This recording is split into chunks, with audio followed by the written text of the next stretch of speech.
You on TV, online, and on the go. This is Valley News Live at 6. Well, North Dakota's teacher shortage is not new. We know teachers, substitutes, and paraprofessionals are needed. Good evening, everyone. The education industry is trying to change the perception and get more people interested in teaching. Valley News Team's Ashley Bishop looked into how an ad placed in a local paper makes it seem like one district is looking for teachers. This ad was placed in newspapers across the state of North Dakota. They are looking for teachers and say it's a rewarding career. The ad goes on to show an average teacher salary for Fargo Public Schools and some benefit highlights. It was placed by the North Dakota School Board Association and endorsed by others, including the North Dakota Department of Public Instruction.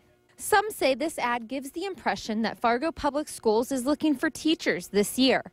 But according to the administration, they are not, and they say all teacher positions are filled.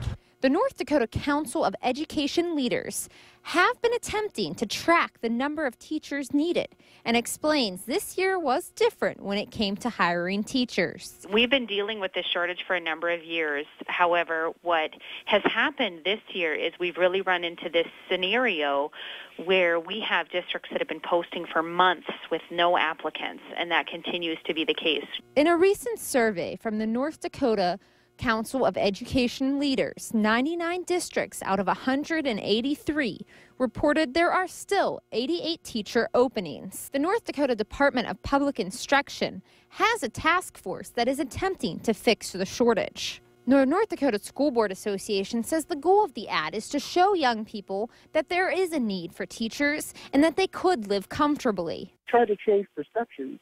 This is going to take a long time. In Fargo, Ashley Bishop, Valley News Live. While Fargo Public Schools claim they don't need teachers, paraprofessionals and substitutes are another matter. Right now, the district has about 10 paraprofessional openings. Dilworth police say they have a case of a runaway teenager that does not seem to be suspicious. The family of 14-year-old Lexia Galindo says she was last seen and heard from about 3 Sunday morning in Dilworth. Galindo has allegedly cut all ties with social media. The family reports she ran away from her mother's home, went to a friend's house, and the next morning, when the friends woke up, she was gone. You're asked to call authorities if you have any information on her whereabouts.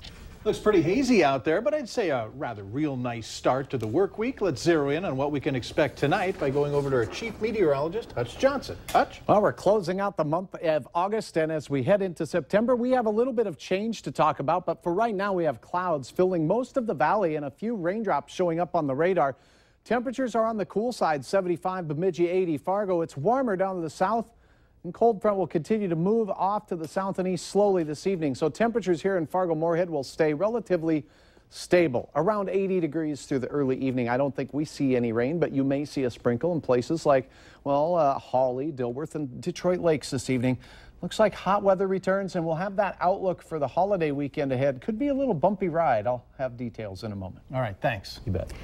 Former New York City Mayor Rudy Giuliani will be headlining the Fargo-Moorhead and West Fargo Chamber's 6th annual Voice of Vision event. At the November 11th event, Giuliani will give a presentation titled Principled Leadership in the Face of Change and Crisis.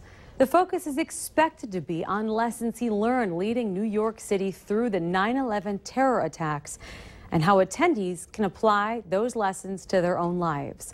We have more information on this event. Head to valleynewslive.com and look for this story. It's National Overdose Awareness Day, and many in the Red River Valley say that they're fed up with addicts not getting the help they need. They're calling on the government to do something about it. Valley News Team's crime and safety reporter Nicole Johnson was at a rally today and has the story of those struggling.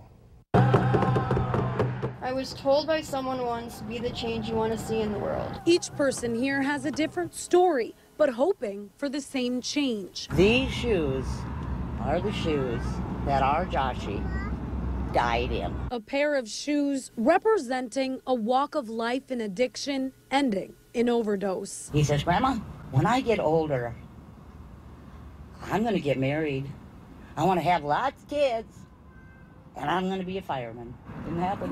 120 more pairs lined up, one for each person in the United States that dies of a drug overdose every day. The drug addiction that's going on right now within Fargo Moorhead, it's horrendous. And I think everybody needs to step up to the plate and start looking at it openly and be more honest with ourselves. Those lost being remembered, and those who have recovered being supported, and those still struggling asking for help. My name is Rudy Hammerschmidt, and I'm a 25-year-old heroin addict. I'm just personally sick of waking up every day wondering which of my friends could have died last night. In the past month, I've had 4 people I know overdose on heroin. Hammerschmidt says, like all the other addicts, she knows she can't get the help she needs. This town just is so blinded and old-fashioned on their ways that they don't want to see a change because they don't want to admit that there's a problem, because it's a battle they'll never win. Different stories, all hoping to save lives, saying there isn't one solution, but the community needs to admit there's a problem and start taking action. I never know when the phone rings if this will be her last day. Nicole Johnson, Valley News Live. We did reach out to a handful of local senators and representatives to get their response to today's rally. To read their statements, log on to our website, valleynewslive.com, and click on the hot button. And coming up on Valley News Live 10 at 10, hear the unusual action a North Dakota senator is taking to solve the addiction problem. The Cold War has long been over, but the Air Force in North Dakota is keeping up to date with all the latest high-tech means to monitor our northern border. $65 million worth of improvements are underway at the Cavalier Air Station. Much of the money is being spent on this radar building. It scans the northern hemisphere and space. Officials say upgrading the equipment to track potential threats is still important. And obviously, with what's going on with Russia right now, that mission is more important than ever, because we do see Russia testing our boundaries with their new aircraft and their new systems. And so it's a very important system. And housing upgrades are also underway for the 40 airmen who call the station home. The Fargo Community Garden Group says if you don't plant it, don't take it. The farmer in the Dell Community Garden is the target of Veggie Vandals and has been since the middle of last week. Garden members say the produce is planted, tended to, and picked by people with disabilities, teaching them real-life skills. One member reached out for help, but not to the police. Police have way more important things to do than worry about our vegetables. Really, they do. And we have plenty. It's just the principle of the thing, I think. It's just the idea that, you know, they didn't plant it, they didn't care for it. The police tell us they are aware of the vegetable vandals, but say catching the garden gangsters, well, that's a tall order. With community gardens being a shared space, it's tough to know who should be there and who's trespassing. Some Minnesota drivers may have had their records viewed without their permission. The Department of Public Safety and the Minnesota IT Services discovered and stopped the problem. They determined that 2 people conducted 55 queries of driver's license database from August 2nd until August 24th. Now, during that time, 18 people had their data viewed without permission. The data that may have been viewed includes driver's license numbers, pictures, names, addresses, and date of births. Letters informing the 18 people of the data breach were mailed today. Some road work to tell you about. Cruisers shifting southbound traffic on Interstate 29 for a concrete pavement repair project. With this shift, motorists will be moving to the southbound left shoulder and median lane from 12th Avenue North to 32nd Avenue South. The center and right driving lanes will be closed for travel through this stretch as crews continue the project. Currently, all lanes northbound are open and any speed reductions have been removed. Some permanent changes in downtown Fargo today involving major north and southbound traffic lanes. Work is underway on a lift station on 2nd Street, just east of City Hall. This is part of the flood protection project. 2nd Street will be closed between 1st and 3rd Avenues North. It's going to remain closed until next fall when the flood wall and lift station are finished. At that point, 2nd Street will be realigned, creating more green space and a walking path along the river. It should also mean the massive emergency levees that have been the hallmark for spring flooding around here would not have to be built. Work on the flood wall is expected to start in September. Are you interested in learning a new language? Well, the Fargo Public Library has added a Rosetta Stone, a popular award-winning language learning tool, to its online resources.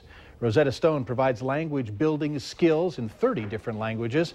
It also offers core lessons in reading, writing, speaking, and listening skills.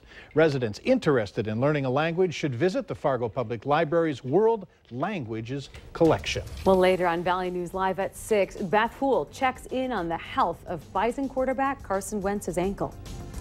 Low 80s to start our work week in Fargo. It was in the 70s in Jamestown today. It's a hot week ahead. And some storms in the forecast as well. I'll have all the latest in your weather report next.